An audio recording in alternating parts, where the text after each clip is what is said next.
Hello and welcome to Adventures in Venueland, an EAMC podcast. This is your all-access pass to go backstage and behind the scenes with some of the brightest minds that cross the scope of the live entertainment industry. I'm Dave Rettelberger. And I'm Paul Hooper. We'll introduce you to some of our favorite people as we dive deep into the world of live touring shows and the venues that host them.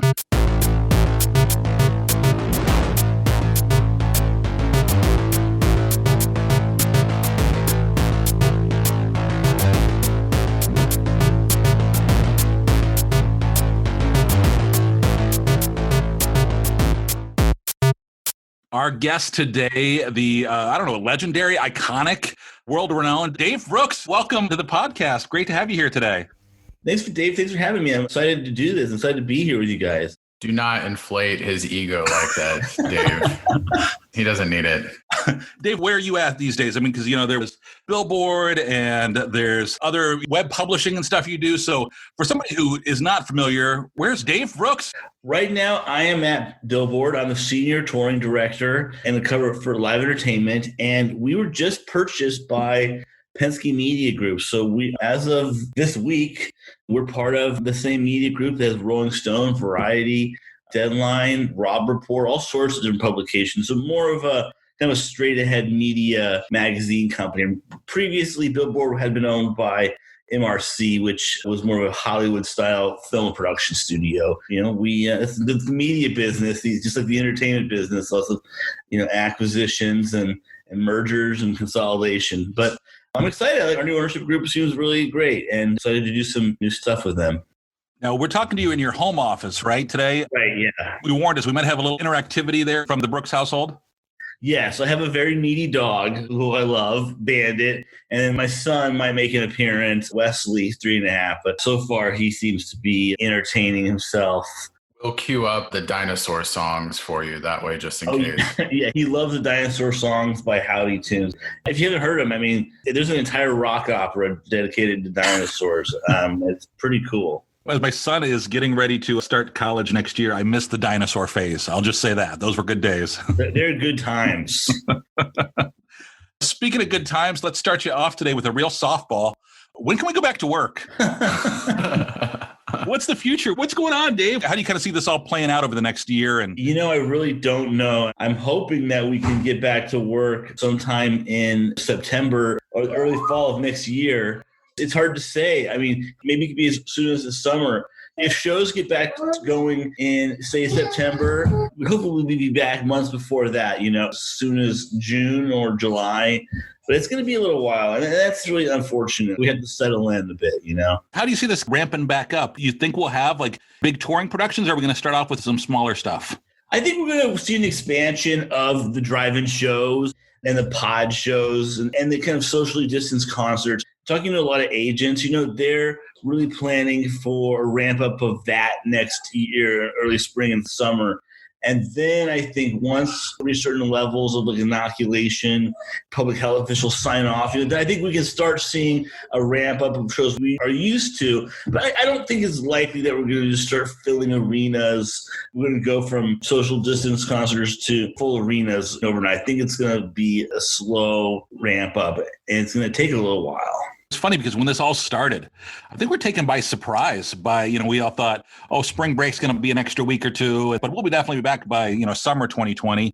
How has this impacted you and Billboard and everything that you do? I'm very fortunate, honestly, because I've been able to keep working and trying to cover this story as opposed to, say, someone who works at a building or a promoter or an agent who's seeing their income and their work really affected. A media company, we're creating content people consume mostly over the computer, but through a print magazine. I haven't really had any reduction in workload. But that said, I've watched these thousands and tens of thousands of friends and people I've known a long time lose their jobs and be really affected, and in some cases really hurt by this. The other thing I think a lot about is the tone of how to approach this. And I know with kitten. I I think I think a lot about the tone and how to cover and how to think about this, right? It's serious, but how do you add some levity to it? It's a pandemic, but is there a blame sometimes to be assigned to the way everything is handled? How do you do that in an appropriate way? That's just something I think a lot about, and it's been a little harder to focus, and to figure out what the right thing to cover is. But I feel really blessed that I'm able to still do what I do and try to provide some coverage. And so this is one of the things when you're giving your phone to your child has become a popular parenting method. It's a pacifier, right? Yeah, exactly. You just got to pray that he doesn't figure out how to charge things. Right. We've learned all kinds of fun stuff during the pandemic. So have you been mostly working from home then during this whole run? Yes. Well, I have an office, actually, a small office, just a couple blocks from my house that I've been working from for a number of years. And I shared it with somebody who is working from home 100%. I am able to kind of get away in that sense. But I'm not in a large office. Billboard's offices, and our old offices under our old company, MRC, closed really early in the pandemic. And now our new company, PMC, their offices have closed as well, and they're not reopened yet. Do you think there's going to be more of an emphasis on remote work permanently? You're seeing some other industries, like I think Google and some others have announced that they're extending or they're planning to take a different approach to it in the long haul. I think so. I think that you're going to see not only more remote work and more people choosing to kind of work from home and collaborating with tools like this, but I think you're going to see a real reduction in business travel. It's going to be really difficult to justify traveling multi-hour flights, right, to our city to meet somebody for a day or two. I think people will find ways to do things in person, but yeah, I think more people work from home. I think it's probably a really rough, bad time to be like the office leasing business. I think that market's going to drop. But then again, like all things, right? So the value drops, and then new generation of people start filling the offices, and you'll have more people working from in person as well. There's all sorts of consequences and things that happen that, we don't really anticipate right now, but it'll definitely change the way we work. Yeah, and I think in many aspects for sure. And then what do you see the change in the touring industry? Do you see, as we look 5 years down the road, are things like they were in 2019, where we're spending tens of thousands of dollars just to make the backstage area look cool? Giant productions. Do you see fan experience being the same, or do you think there'll be some significant changes to the way that the fan is attending a concert or the concerts are being put on a few years down the road?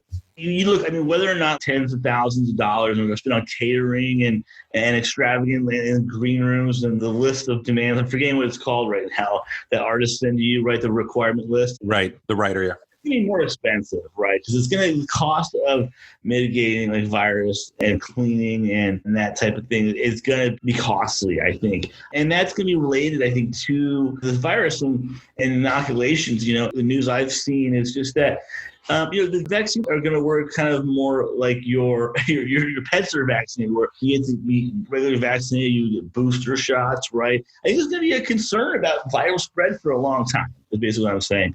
And so I think that's going to cost money. But it's a great question, Dave, in terms of the fan experience, right? Like, are we going to do meet and greets the way we used to do, right? Are we going to have people line up and take a picture with the artist, right? Is the artist going to want to stand next to 100 people before going on stage as the kind of people move through meet and greets? I don't know. I think that as long as there's value and as long as there's money to be made and there it is. Yep. premium experiences and VIP stuff, someone will find a way. It will change, but I think that at the same time, we'll still be kind of thinking of these things. All the checklists that we do will still be there. Yeah. Merch and meet and greets before the show and premium on better seats over seats further back. I think that'll still be there. We kind of talked the return and when that happens, and obviously so much is unknown still at this point, but what do you think are the first signs of that return that maybe we can look at? Because as we all know, it's more than just on the venue side. So many agents have been laid off or furloughed. It's kind of across the board. It's not like you could go right now and just turn the switch back on because there's no one left to answer the phone call. Right. Yeah. What do you think is the first sign of encouragement that we might see that, okay, William Morris is hiring some people back, or, okay, this is happening. It's going to be gradual, but what are the first positives that you think are going to come first? In terms of hiring, it would be the talent buyers at the promotion companies and the venues, because they've all been cut loose, And then I think it'll be the marketers started being rehired to market these shows. Those would be the two things I would watch for, because they're both going to be necessary. And then maybe, more in the agency business, that's a little bit trickier one to know, because even agents, when they get laid off, they still retain their clients usually, and they're either doing it on their own, or I've seen agents get laid off or fired, and first thing they do is they send an email out saying, hold my dates still. I'm still handling this. I mean, that's the weird thing we don't talk about a lot, is that all this is going on. Agents and promoters are continually doing their thing with dates and booking dates, just going through this rigmarole, kind of knowing that the dates they're booking might have to be scheduled again and again, but they kind of do it anyways. And there's reasons involving tickets and refunds and stuff like that. They keep going through that process. And I think that's probably a good thing, because it keeps people kind of engaged in something. But maybe you'll see kind of a ramp of agents hiring more assistants and support staff. But those are the three I would watch: for talent buyers, marketing at all levels, and then support at the agency base. Great question, Paul. Dave, when you look at the recovery of the industry, we have clubs, we have theaters, we have arenas, we have the stadiums, we have the festivals. Who do you think is best suited for survival here? And then will festivals continue to be a thing for a while? I think festivals will continue to exist, and you can manage festivals and manage capacities and kind of come back. If festivals are under the books and they've had refunds, they still have a lot of ticket holders out there, and they can make a decision when they finally do return. Do they sell more tickets? Do they go at that capacity? I think they'll be mostly okay.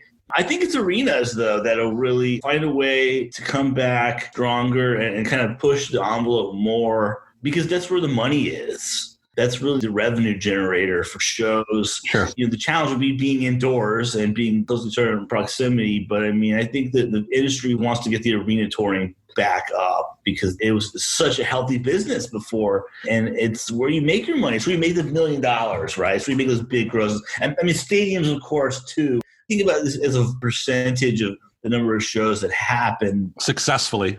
Yeah, exactly. That make money. There's not as many as arenas. Yeah. So that's what I'm really looking at. You mentioned the success of festivals. I have a great idea. Mm-hmm. What if we go together and we get like a little private island, right? Uh-huh. And maybe we'll come down for this festival, get some influencers to promote it, and then charge kind of like a premium price people, give them some little cold cuts when they get there. I don't know. I think it could be lit or fire or something. I don't know. I think it's... Fire, I don't know if that name is taken. Just an idea. How did you end up becoming a streaming service voice for the industry? How did you get involved in being a part of this one? Of the Fire Festival? You were on, I'm trying to remember if you were on the Netflix or Hulu. Yeah, I was on the film Fire Fraud that appeared on Hulu. Yeah. And it was produced by Billboard and Cinemark. I have been covering it. So I just started at Billboard around the time the Fire Fest happened. Prior to that, I had my company Amplify, which I launched in 2014. It was basically, I covered the industry. It was all online, and it was a little bit sensational, a little bit snarky, a lot of fun. And so I went to Billboard, and yeah, I mean, look, I think that there was a lot of doubt about the Fire Fest, whether or not it was going to happen, right? I mean, we started seeing things leak out, and it didn't look so good. Like all things that end up like this, right? It wasn't adding up. We've all been part of some of those events. Right, yeah. Not on that scale, but we've all been, yeah, something here is not quite right. Exactly, right? Somebody's overpromising something. Something's missing. Blink-182 pulled out the day before, and that was a big CAA deal.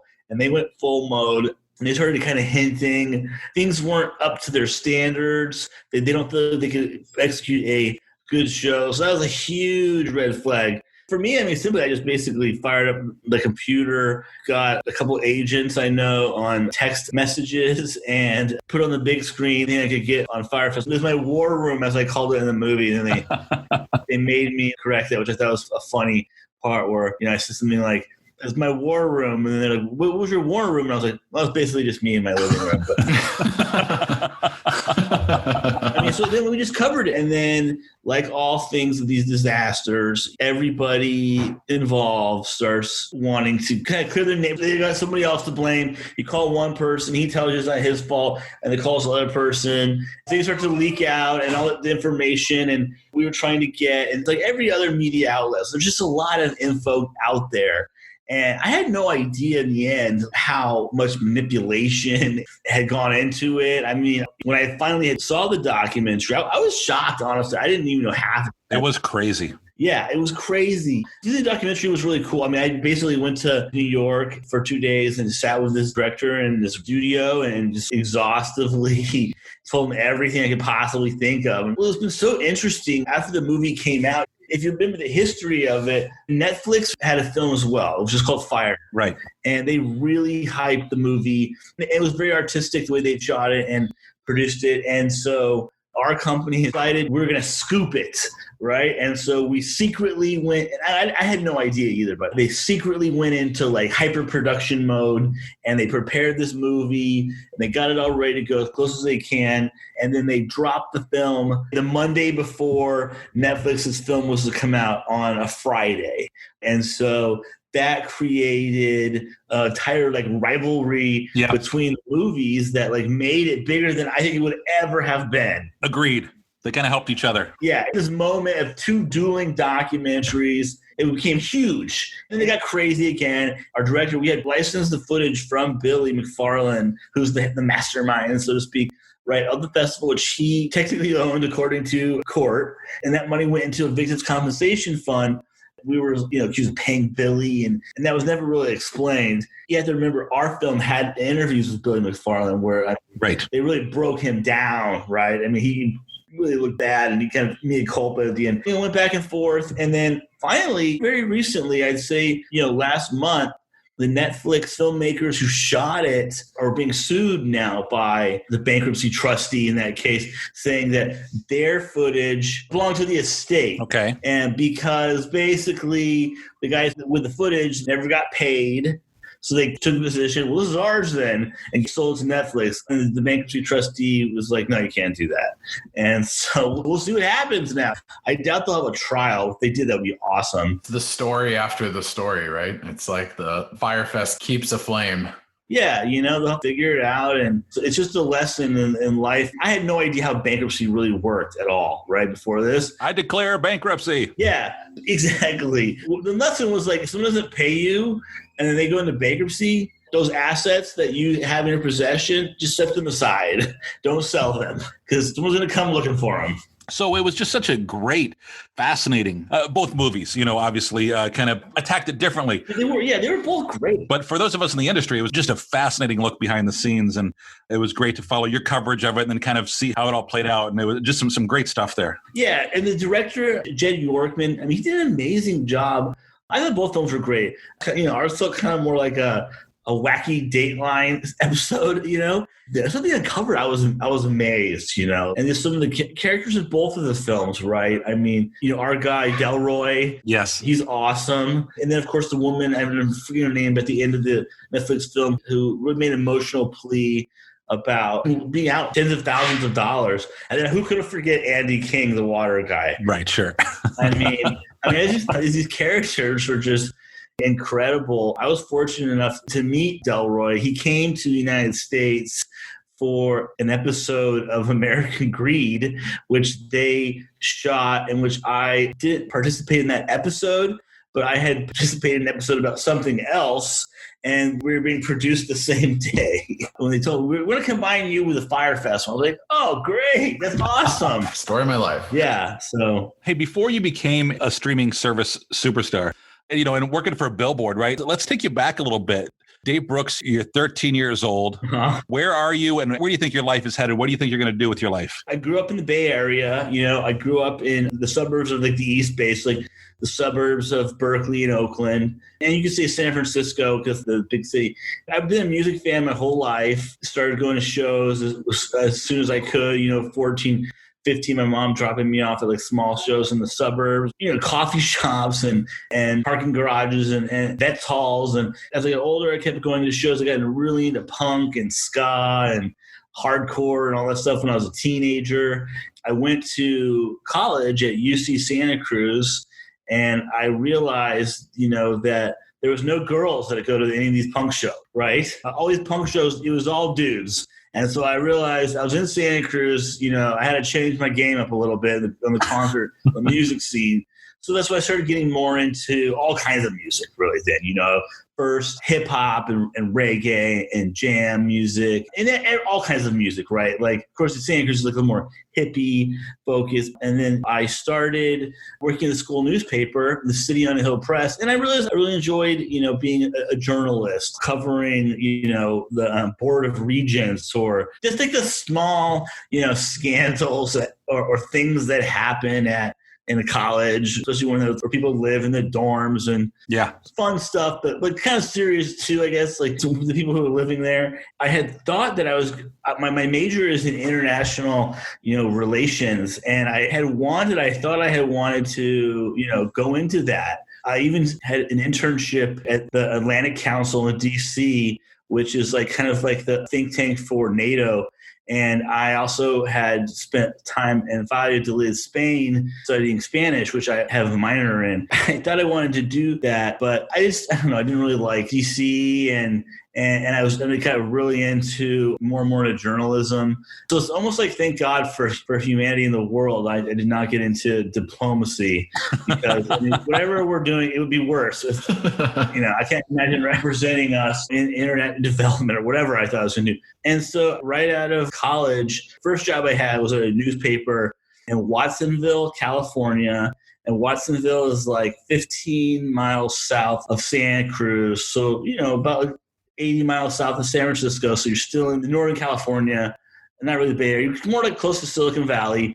And it's a beautiful area. It's really all strawberries, at least from the Western United States are from. One of the things it taught me was that there's news everywhere. Like there's always things going on. There's always scandal. You can make it what you want. And so, I really excelled there. And I got my big break when using my investigative reporting, I uncovered the fact that the mayor of the town was going out at night and getting into bar brawls. That's a story. I was hoping it was going to be something strawberry related. Yeah. Right. Well, that was the strawberries, that was everything, was farm workers and like stuff. I mean, that was like social justice elements too. I mean, that were like a big deal. This was the land of Cesar Chavez too, right? United Farm Workers and that whole movement. So there was a lot of history there. Yeah, the mayor was going out at night. He was a really young guy. He was 26 years old, ex-Navy, really promising career, I honestly think. But going out at night, getting in bar brawls, and one guy got beat up by him and his friends, and he called me and he told me the whole story, and we retraced it, and we went from like bar to bar and the police reports, and the guy got censored and like he was no longer the mayor. Wow. It was just a crazy time, and I really enjoyed it. So here we go. Okay, the phone is broken, but it's not really. It's okay. So that was the first, and then I went to the I was a registered Pomeranian, and then I got recruited to the LA Times, and I moved to LA. I went Hollywood. I did that for 2 years. There's this very famous meeting. The LA Times got sold to this guy named Sam Zell, the Tribune Company. Yep. And he came to LA Times. We had a town hall with him, and people were asking him like hard questions like journalists do. And he gave the bird, he flipped off one of the reporters and threw an expletive at her. And it was kind of like, whoa, and I was thinking, I need to get out of here. Like, this is about to get bad. And then he started laying people off and everything. And so then I went to work for Venueland Today magazine, and I worked for Linda Deckard. She hired me, basically I could see the newspapers weren't great. This guy seemed, like nuts. And so she gave me a job, and she gave me my start. I worked for her for 8 years. Were you looking for something kind of in that industry, or were you just looking for different journalism opportunities and it kind of came along and you were like, yeah, why not? I like music. or was it kind of more of a conscious decision to go into that field? I'd say all of the above. I think that like I had always kind of worked in the arts and music and doing music reviews and like working with bands. And, I was supposed to cover one thing, but I want to like find a way to get these bands in the paper too. And I was always kind of like push and pull. And so when I started looking at like magazines and stuff, I saw that job. I was like into it right away, but I had no idea like what it was going to really be about. I went into it thinking I was going to be talking about like the new Beastie Boys album or pairing, top 5 moments at Coachella. And it was like, no, it's like a business publication, right? I mean, it was how the business worked. Yeah, sure. I learned a lot. It really set me up to do what I do now.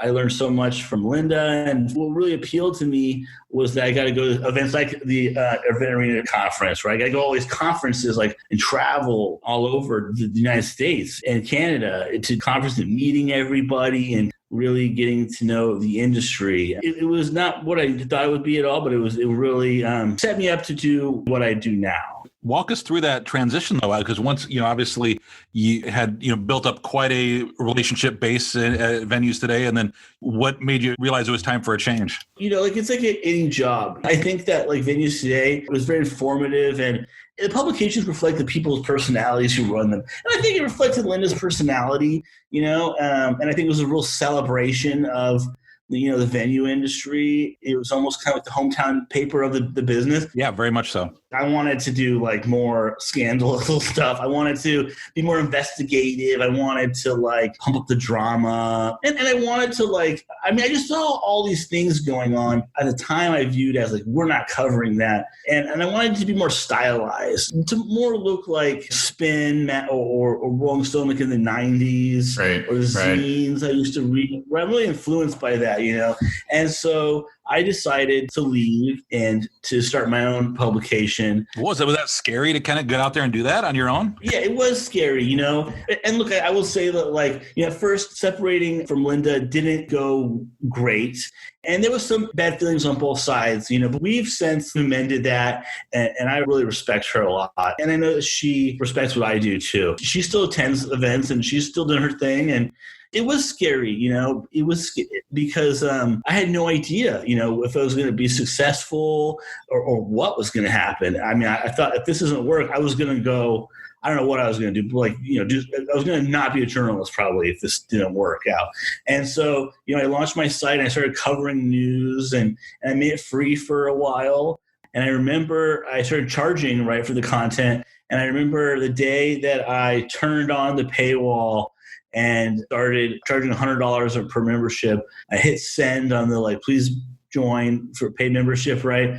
I went and brushed my teeth, and I'm looking in the mirror, brushing my teeth, and I'm thinking man, if this doesn't work out, this is it. This is like the test. Yeah. I don't get anything. You're going to have to if you don't get a couple of people signing up. Oh, I'm getting chills just thinking about it. Yeah. If they don't get people signing up today, it's not a good sign. And I went back to my computer and 10 people had signed up while I was brushing my teeth. You were like, I'm a millionaire. Right. No. Yeah, but no, I thought, okay, I have a business, I have a business now. Yeah. And it changed the way that I really had thought about everything. I do remember having these early conversations with you, really early, where we would talk on the phone, and even when you were just spitballing names and I don't know, what do you think about Amplify, or should it be Amp something? Should it And it was always really interesting just to sort of see you work through that process from afar and sort of hearing you brainstorm ideas and then of course looking at the milestones, just like you said. So, you would have these kind of fears of, I think I'm going to do this and hopefully it works and we'll see. And then, hey, I got up to this many members. I got up to this many. I got this group of promoters and agents kind of joined on. And it was kind of these little success marks, which were really great. Yeah. Well, thank you. Yeah. And yes, we'd have long conversations, and of course I remember that, Paul, and we threw out, some of the names, I remember throwing out crazy, ridiculous names. I'm trying to think of some of them that we had, like amalgamations of words, like concert experience, and I got to find the list somewhere. But yeah, you got to talk these things through, and you definitely were somebody that the main person I was talking this through, and you told me like the truth. Yeah. Right. I was like, I trusted your opinion because like you were honest about it. And it was great to like have you help me with everything and be part of it. It was an awesome time. It was the best time of my life. It was a little Wild West during that era. It was the Wild West. My wife, we were making all this merch that we and yeah, you're designing logos and like, hey, I think I'm going to make this. And yeah, every once in a while I'll see that pop up in my timeline on Facebook. I'll see your launch video that you made where you were out on your streets, and it was all very dramatic and black and white, but it was kind of like amplify. It's coming soon. Bandit, my dog. It's so funny just to think about. It seems like so long ago and also not that long ago. It's kind of amazing. Look, I wanted to do it my way, right? And I think everybody knows how that feels. I learned a lot from that. I learned the benefits and the difficulties and of doing that. And look, I hired somebody, full-time journalist at Amplify to work with me. And we were talking about it the other day, and it was great. I loved it, but we both said, like, thank God I sold the company to Billboard, because I don't know if we would have survived this, this whole run, survived COVID-19. How did you get that transition? How did that happen where you find out Billboard's interested? Amplify was doing really well, and we had to deal with Polestar. Remember, we were powered by Polestar for like over a year, and then Tim Lewicki came in and disrupted the business, and I think in a positive way. He added value to it, right? He bought Venues Today, and then he hired Ray Waddell, who used to be at Billboard, to run Venues Today, and then he bought Polestar, right, and to run both. And you start seeing him putting this media company together. And so, Ray's job opened up. Billboard came to me and they basically said, we want you to take Ray's job. They weren't sure about buying Amplify at first, I insisted that it be part of the deal because it had value. It was a profitable company. It was profitable because I barely paid myself anything and I didn't spend a lot, right? And the costs were low. And so they said, okay, so it was kind of the deal was like, okay, let's start talks and start negotiations, And so we did that. Within about 4 months to be starting there in 2017, we had the outlines of the deal. They were going to acquire Amplify and hire Taylor Mims, who works with me. And then it just took, forever. I want to say 7 months, 8 months to like get the deal done, and then more months to announce it. And this just takes forever. Yeah, sure. And we did it. And then, now they own it. Obviously, the group MRC that managed Billboard previously, they had to put this like the president who bought Amplify left Billboard shortly after buying it. Right. We had one idea. It didn't end up happening. MRC kind of sat on it and they maintained the IP for it. And they decided not to fold the content into Billboard, and they did okay at that. And now Penske owns the rights to it. They seem very interested in doing something with it. So hopefully they do. Yeah. And hopefully, there's some Amplify media breathes a new life again. How does this all morph into The Reel? The Reel started, as the newsletter for Amplify. And after the Billboard sale, I kept running it with their approval. It came up more like Billboard stuff, right? And I just kept doing it, running it. And then when the pandemic hit, it started to slow down, and we kind of had to try to find ourselves a bit. And I think we started to redesign it. And then I heard from the Billboard lawyers, hey, just pause on that for a minute, right? I had no idea why. And then the sale happened.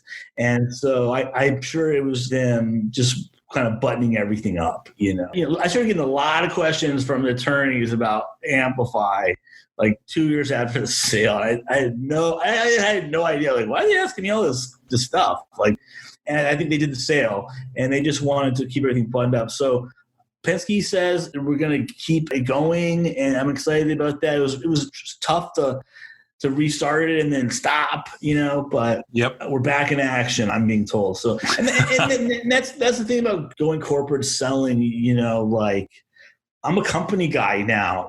I take direction. I can do my thing and I can write my articles, and I'm lucky that like I get participated in that. But I'm an employee. Right. Sure. Really, I understand that. And that took some adjustment, but I take a lot of pride in the Billboard brand. It's a 125-year-old company, and I really see how much it means to people. It means a lot to me. And so, and you can't really tell me I'm repping Billboard even now. I got my Billboard long sleeve on. I have so much just like I had before. I had so much Amplify clothing that I made. I have so much Billboard clothing. I'll expect some of that in the mail. Thank you. Yeah. Do you have to tone down the snark at all? I mean, that's the whole thing about being an employee, right? Yes. So all of a sudden now you might have something you want to launch into a little bit, but also they're a big advertiser. That's got to be tough for you to balance on a personal level. Yeah, definitely. Just a guess. Yeah. Like 2 years of being told to tone it down. Well, no one would ever say like, don't do this because of an advertiser, but they would say like, we expect you to maintain a kind of certain neutrality on things, a certain tone, right? You have to be professional. Don't be a jerk. And so that was a struggle for me at first, but it's taught me a lot too. I agree with the way they look at it. Hannah Karp is the editor now, and she's produced Wall Street Journal. And I mean, she taught me a lot of stuff. I mean, she taught me so much about just this job. It's like kind of like the show, don't tell type of thing, right? Like, give the person the facts. Sure, they want some analysis. Of course, people love that stuff, but like, give the person the facts. And if you provide them with the information, then they can make their decision, and it seems more credible. And that's her approach and our approach. And I agree with that. I've seen that work. So, obviously it's been quite the journey, and congratulations on Billboard, because I do think that's just a true legendary place to be. Thank you. So what's the future of Billboard? As we talk about the future of the live event industry, print, magazines, is it magazines? Is it online? Is it the in-person events? What's Billboard like, as kind of heading through this and emerging into the next decade? Well, that's a great question. We don't know. The media is not a great business, really. But I think that's what our new ownership is trying to figure out, really. It's got to be something that claws back some of the advertising money from the social media networks like Google and Facebook. And it's also got to be a mix of revenue generators. It's got to be more events, licensing the Billboard name, that type of thing, So, my son always, when he was asking me, he says, how about we do this? Wesley, here you go. He's like his dad, I think. He's good. Poor child. Yeah. Here you go, Wes. Here you go. This is Wes. Wes, you want to say hi really quick? Say hi. Hey, bud. Look, there's a lot to figure out. We still don't figure out how to make the cost lower than the revenue. And that's a challenge. Sure. It's like the music business, too. You really think about it, all the great acts kind of pay for everybody else. And I kind of think that it's always going to be a business of people who have a lot of money, who have a vision, who want to get into it. And whether or not they succeed, there's demand for the information. What we've not done a great job of is charging for it or monetizing. We need to think about that more. I believe the future is the original reporting and the information you can't get anywhere else. And I don't really think that it's like the clickbait stuff.